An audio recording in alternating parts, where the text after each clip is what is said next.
At Marriage Helper, we are diving into a new series on the things we disagree on. We are going to be taking 5 controversial issues that tend to show up inside of marriages and a ton of other relationships that tend to be very frequent things that people, husbands, wives, parents, kids, best friends, neighbors, all of the things you could think of, tend to disagree on. And we're starting this week with maybe the most controversial of them all, especially right now, politics. We're going to be covering, over the series of the 5 weeks, politics, religion, sex, finances, and how to raise your kids.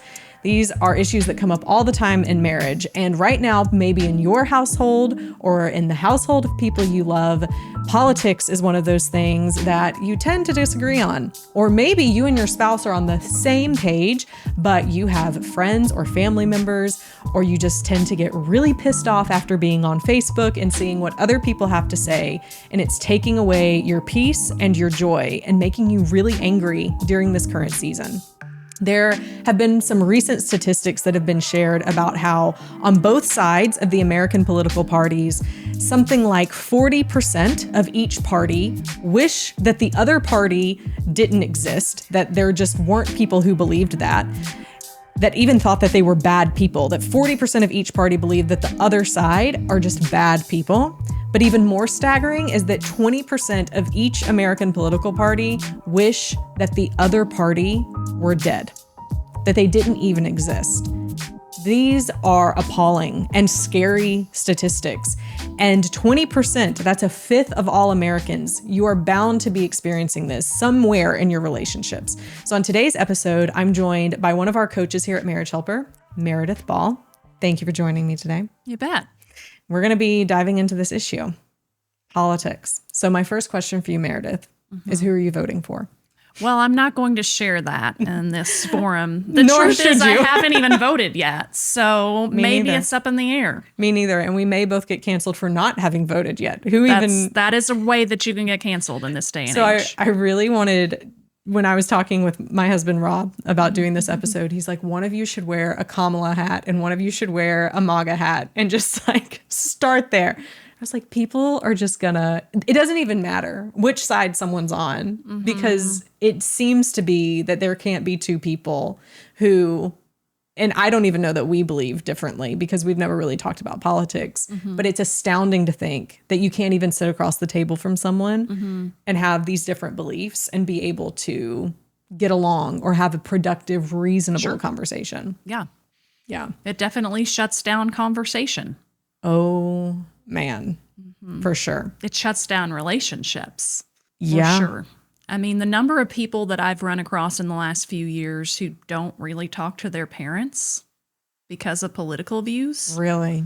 You know, maybe not completely estranged, but just over-boundaried. Like, I can't agree with them, so I can barely be in the same room. So I've severely limited my contact. I mean, that's not something I run into every day, but it's not an uncommon scenario. Yeah. Do you think that this has gotten worse over the past several decades? And if so, why? Yeah, I think that we are more polarized, and I could only speculate as to the reasons for that. But I definitely feel like over the course of my adult life, I've felt the political temperature rise, especially in election years. 100%. Politics, one of the things you and I were talking about before we started filming was how politics seem to encompass deeply held beliefs. And that's why it's so charged for people. Explain more of what that means. Well, I mean, we're not disagreeing on, are pumpkin spice lattes a good thing to drink? There are frivolous convictions that we can hold. And within politics are, where I identify politically says where I hold some of my deepest convictions, or it can. It can. And so I think to reach across the political divide can feel like, it can feel like a more morally problematic area because it feels like I am compromising on things that are morally convicting. So probably a lot of people, when they first get married, they tend to marry someone with similar beliefs and values to them, tend to marry someone who share probably very similar political beliefs. But so why do you think that married couples can fight about political beliefs when maybe they shared the exact same when they first got married or when they were first dating? Yeah, I mean, I think we do gravitate towards people who are similar to us in this area. I've known some people that are exceptions to that, but I think for the most part, it's in that area of deeply held values and beliefs. And so we pick people who are similar to us, but the issue is there that we're always growing and changing. And we're evolving. So I have talked to a couple of couples lately that they're like, I am not anywhere near where I used to be 20 years ago on the political spectrum. The political landscape has changed, and I have changed, and I've done my own work as a person, and I'm just not where I was. That's going to happen. You know, we're all going to evolve over time. So that can be especially the political climate today, which is so polarized and so emotionally elevated. I can see why things that maybe didn't feel like as big of a deal 20 years ago, for instance, when you got married, might feel like more, like more of a hot topic today. Well, and I think that social media has added a huge component, because now beliefs aren't just closely held through conversation. Right. With your spouse or with your family through kind of this intentional, really rigorous thought processing conversation together. It's like statements need to be made, or there's a feeling that statements should be made about news topics or issues. And so we're just getting these like short glimpses into things that are happening and seeing where people land without understanding the heart behind those people. And so I have to believe that that's made that's been part of this. Social media is such a bad place to have a meaningful conversation. It's such a bad place. It promotes misunderstanding, not understanding, because you're not looking the person in the eyeballs. You're not trying to understand. I mean, people don't just set out to have some crazy belief. They arise there based on experiences they've had, people that they respect. All kinds of things can happen, and you miss out on that context when you're just trying to communicate online. Yeah. I don't even know if I would call it communication. I would call it like proclamations and, dissent. Yeah, that's pretty much what it feels like.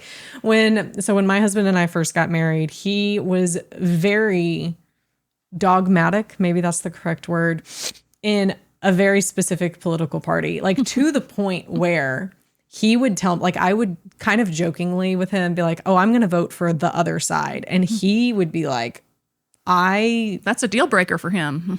Yeah. That's not even funny. No, he would get legitimately angry. And he would say, I don't know that he ever used the words, I will divorce you if you do that. But the sentiment was very similar. Like to him, it was so like, these are my strongly held convictions. I hated that, of course, because even though I wasn't necessarily planning on voting for that other person, it was like, let me be who I am. Let me be who I am. Yeah. And I didn't care that much to like push back on it at that point. But thankfully, my husband has evolved over time in a sobering way. Like he has become way less dogmatic in those beliefs the older that he gets, to the more to where now he's like, I can see both sides of a lot of issues and can come to an understanding.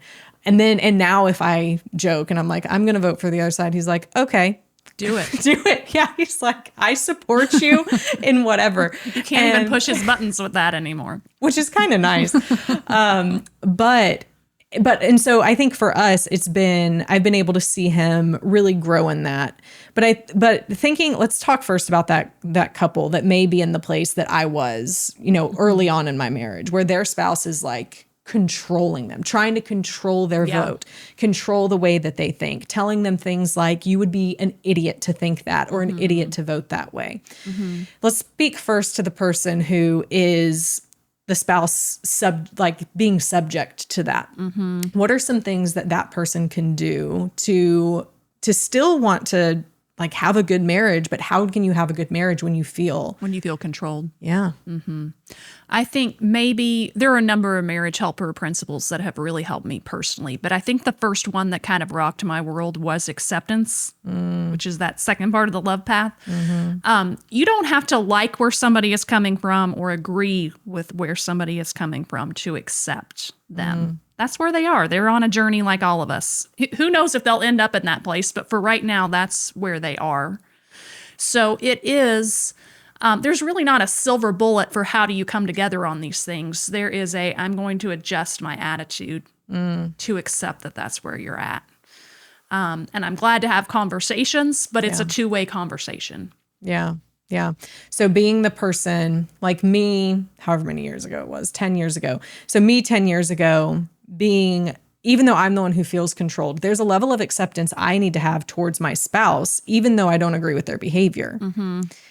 And how do I stand up for what I believe when I feel like if I don't do what my husband or in a man's case, my wife is wanting me to do, then I'm going to have repercussions for that.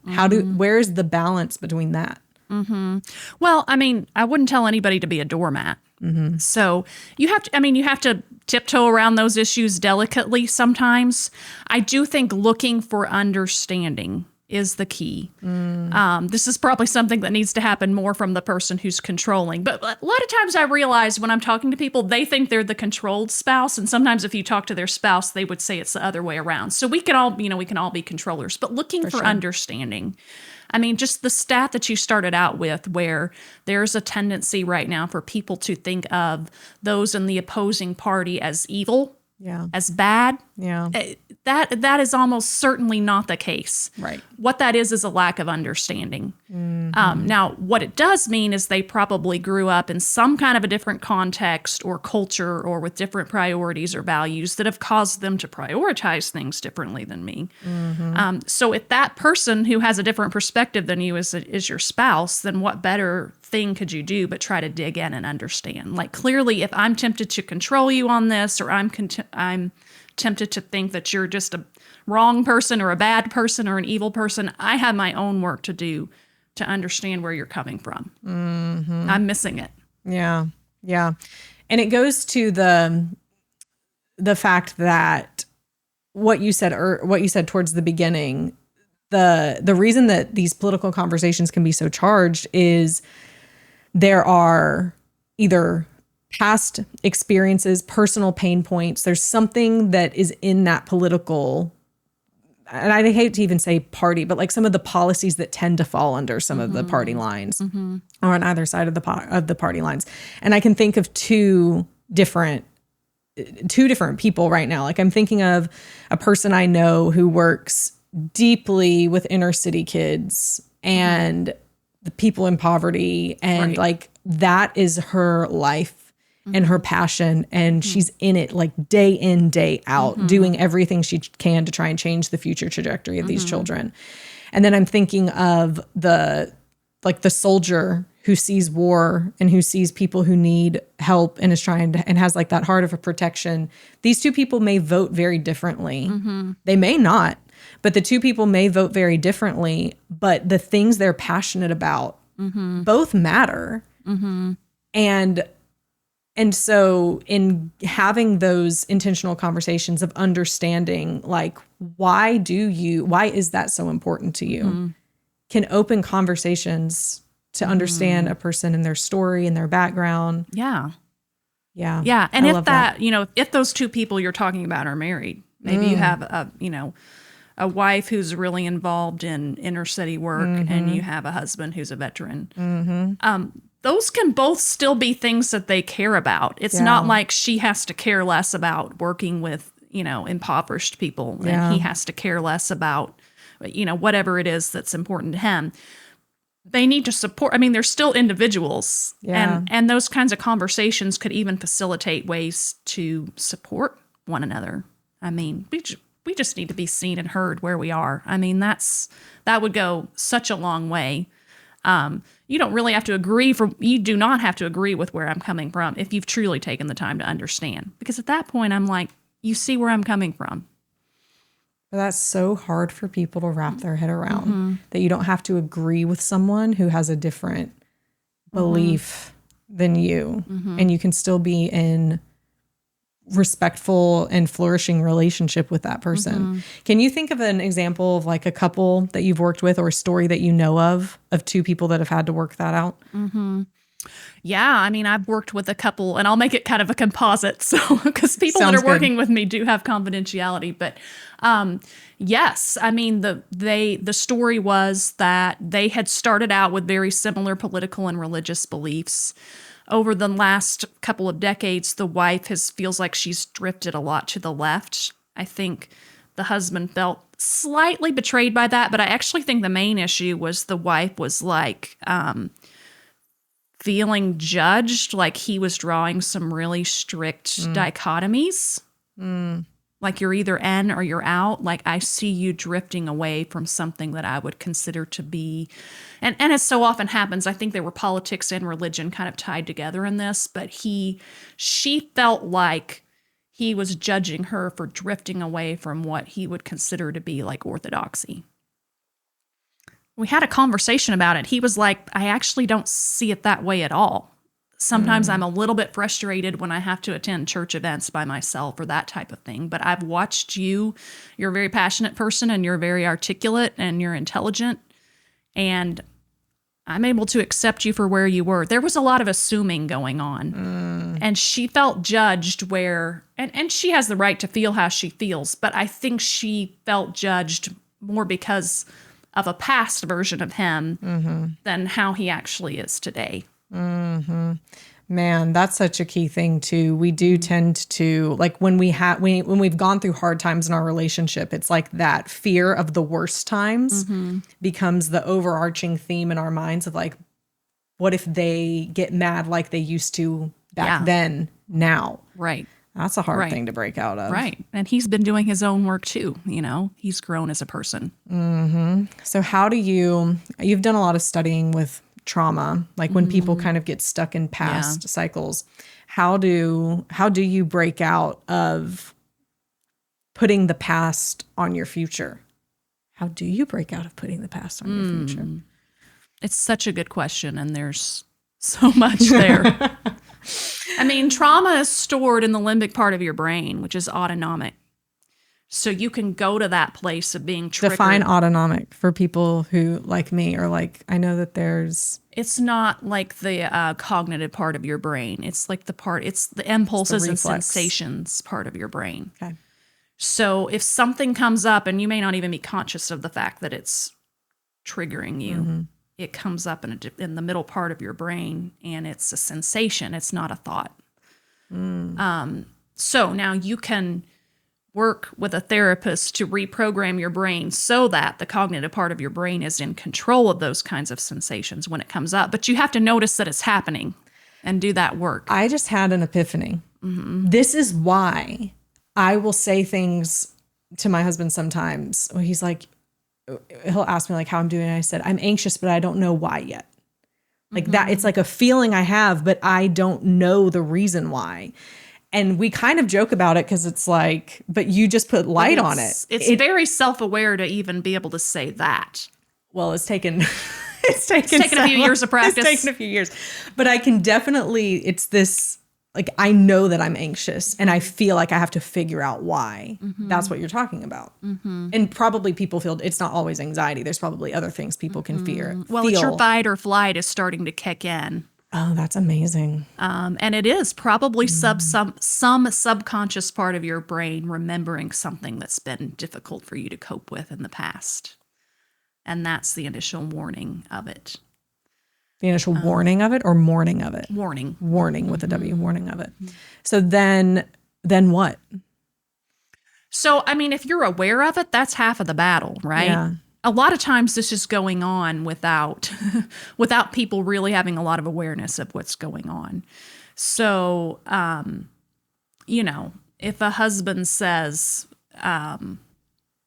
if he brings up something, who he's going to vote for or some sort of political idea or political affiliation, and the wife automatically feels anxious or angry, and he witnesses that in her, then then if they're not aware of that, he can very easily go into, why are you always so defensive every time I bring this up? I was just telling you. And then she's already triggered. So then she's going to get, she's going to spiral further down. And it may be like the couple I was talking about earlier, it may be based on past patterns that they've actually grown past and can continue to grow past. But it is triggering that fight or flight part of your brain instead of really listening to understand, listening with that front part of your brain. This is how people stay stuck. Mm-hmm. Yeah. Huh. So what would you say, we talked about, and there might be some repeats here, but we talked specifically about the person who feels controlled. Let's say you're the person listening who's, maybe you don't think of yourself as controlling, but you're like, the person listening is thinking, no, there is a right and a wrong. And it matters very much to me what my spouse does and who they vote for. Mm-hmm. Because I don't want them to be wrong. I don't want them to be wrong. Yeah. I mean, I've recognized controlling tendencies in myself. I have a marriage helper to thank for that. I would not have thought of myself as a controlling person. But the first couple of times I went through the workshop, I was like, I'm that person who can control out of fear. Fear, arrogance, and rigidity are the main reasons that people control. I really think fear is probably the most common one, would be my guess.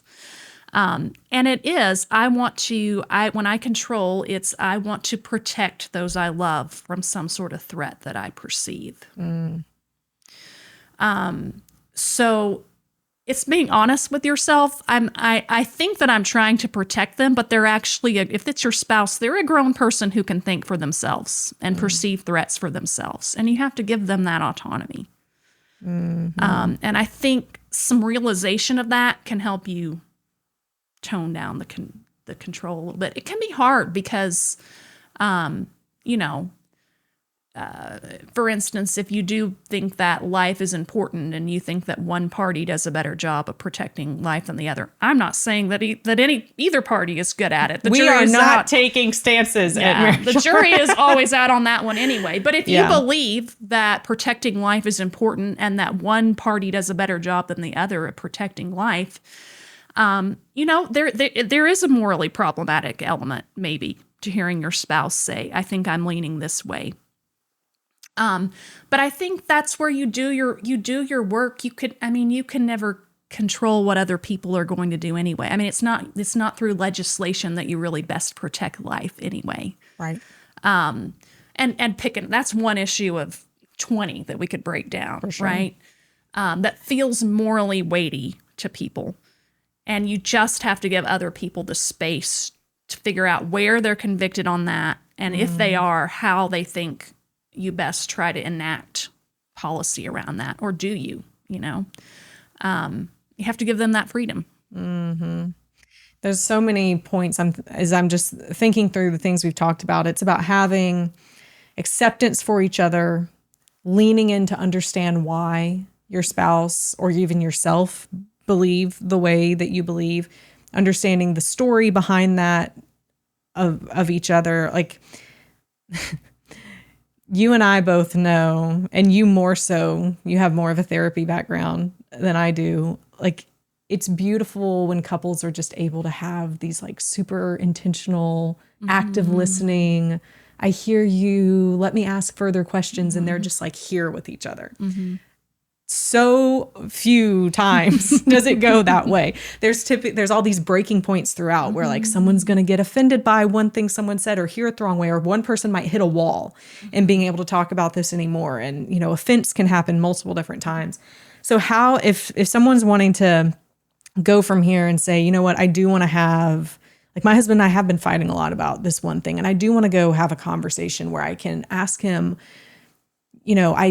why is this so important to you? I want to understand. What are some guidance tips of how they can approach that conversation, and maybe when to like halt it and pick it up again later if it's going off the rails. Yeah, you can always take a time out and say, let's pick this up later. Just make sure you really do.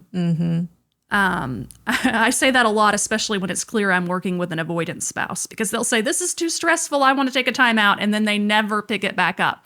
So make sure you pick it back up. But one thing I like is listen to your spouse, listen to understand, And when they're done, restate their position in a way that they would approve of. In a way, explain that part. In a way they would approve of. Okay, you and I are talking. Yeah. You tell me your position on X or Y topic. And I say, Kimberly. I was getting prepared. I was like, okay, what am I? I'm not putting you on the spot. Kimberly, what I heard you say is you think of this position this way. It's important to you because of X. And the best way that you think this can be dealt with is Y. Did I say your position right? Yeah. Okay, that's right. Is it okay with you now if I share my position? And then I say, I would love to hear your position. right. And then you say, Same thing. But here's what's going to happen the first time you try that, if it's a hot button issue, is you're not going to get it. You're going to listen to your spouse and you're going to say, now I heard you say, and you're going to say something that sounds derogatory. I heard you say you don't care about single Right. moms. Yeah. Exactly. And so you're going to have to keep trying. You say it until they're like, yes, you got it. You stated my position in a way that I would agree with. Then they're ready to hear you because you just did the hard work of hearing them. Like buying the right, like buying the opportunity by sowing into listening to them and doing the work. And then it buys you the opportunity to do the same.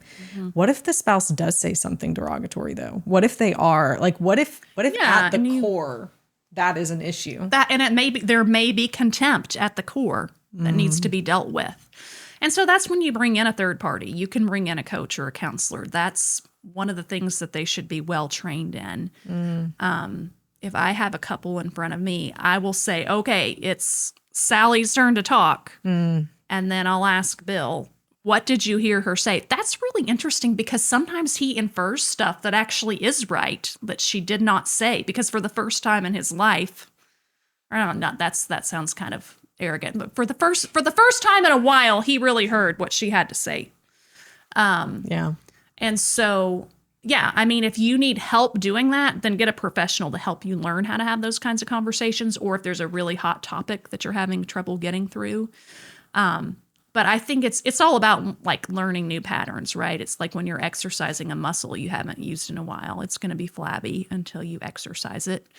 And you can learn how to have those kinds of conversations where you actively listen for understanding and not to defend yourself.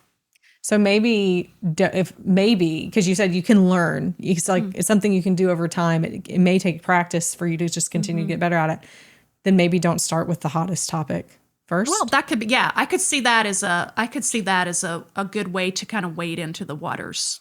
Yeah, let's practice on something that's not as difficult for us. Yeah. Yeah, I can totally see that. We've covered a lot so far, but as we wrap up, what are some key points that maybe we haven't mentioned, if any, that you think are pertinent to this conversation? I mean, remember the power of belonging. A lot of politics has to do with people wanting to affiliate with a certain kind of person or a certain cause. That can help you achieve understanding. Yes, the power of belonging. I love that. All right. So the key takeaways that we have for this episode, the first one is the power of acceptance and how key it is. And so acceptance is, I see where you're coming from. And love you as you are without having to change you. Without having to change you. Yeah. Beautiful. Another key takeaway from this episode is listening to understand, and some ways that you can do that. You gave some examples of saying, like, after you hear what someone says, being able to say back to them, how did you say it? It was like, I hear what you said. Here's what I heard you say. Say it in a way that the other person would say, yes, I agree with the way you stated my position. Yeah. And then third takeaway is this is something that will and can get better over time the more that you do it. So maybe start with something that isn't going to be the most difficult confrontational conversation with your spouse on this that you've ever had. And let each other be individuals. You do not have to agree on every little thing. And in fact, will not. And that's okay. And that's okay. Thank you so much for joining, Meredith. You bet. Thank you for having me. Glad to have you on. Thank you so much for being a part of this conversation today. We will look forward to seeing you next week as we dive into the next topic of things we disagree on.